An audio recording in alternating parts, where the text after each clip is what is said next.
இந்த டிவிகே ஹிஜாப் லைன் அப்படிங்கிற ஒருத்தவங்களோட வீடியோ ஒன்று நான் பார்த்தேன். அந்த வீடியோவில் அவங்க மெயினாக என்ன சொல்கிறாங்க அப்படின்னா, ஒருத்தர் வந்து திட்டுறாங்க. ஆக்சுவலாக அவங்க அந்த அந்த ஒருத்தர் வந்து ஹிஜாப் போட்ட பெண் ஒருத்தர் வந்து தப்பாக பேசிட்டாங்க அப்படின்ட்டு திட்டுறாங்க. அவர் வீடியோ நான் பார்க்கல. இவங்க வீடியோ வந்து ஸ்க்ரோல் பண்ணுறப்ப யதார்த்தமாக பார்த்தது தான். அதில் வந்து குறிப்பிடுற சில விஷயங்களை மட்டும் பேசணும்னு நினைக்கிறேன். முஸ்லீம்ஸ்னா டிஎம்கேக்கு தான் ஓட்டு போடணுமா அப்படின்னு அந்த வீடியோவில் அவங்க கேட்குறாங்க. அப்படி கிடையவே கிடையாது. ஜனநாயக நாட்டில் வந்து யார் வேணாலும் யாருக்கு வேணாலும் ஓட்டு போடலாம். அவங்களுக்கு பிடிச்ச கட்சிக்கு ஓட்டு போடலாம். அதில் வந்து எந்த ஒரு தப்பும் கிடையாது. நானும் அதை எதுவுமே சொல்லலை. ஆனால் இன்னொரு விஷயம் என்ன அப்படின்னா, போகிற போக்கில் ஒரு விஷயத்த சொல்கிறாங்க.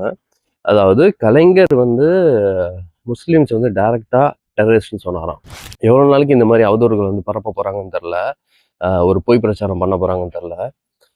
முன்னாடி வந்து இந்த பொய் பிரச்சாரத்தை வந்து கையில் எடுத்தது ஏடிஎம்கேன்னு கூட சொல்லலாம். அப்புறம் பிஜேபி இப்போ கையில் எடுத்திருக்கு. இப்போ வந்து இதை டிவிகேயும் கையில் எடுத்து பண்ணிட்டு இருக்கிறது தான் பெரிய. ஏன்னா கலைஞர் வந்து role model for Vijay, role model. So அதான் இது வந்து இதை நீங்கள் ப்ரூவ் பண்ணுங்க ஃபஸ்ட்டு. கலைஞர் இந்த மாதிரி பேசின ஒரு நியூஸ் பேப்பர் பிட்டோ இல்லை ஒரு ஆர்டிக்கலோ இல்லை வந்து ஒரு வீடியோ கிளிப்போ இருக்கா?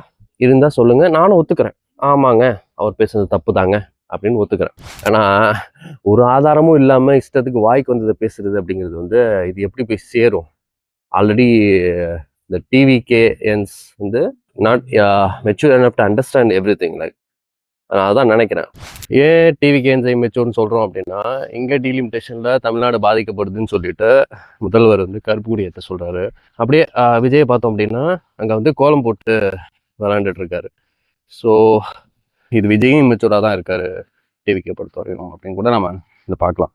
ஸோ நீங்கள் பேசும்போது உண்மையை பேசுங்க, ஓகேங்களா? உங்கள் எமோஷ்னலாக பேசுகிறேன்னு சொல்லிட்டு இஷ்டத்துக்கு பேசக்கூடாது.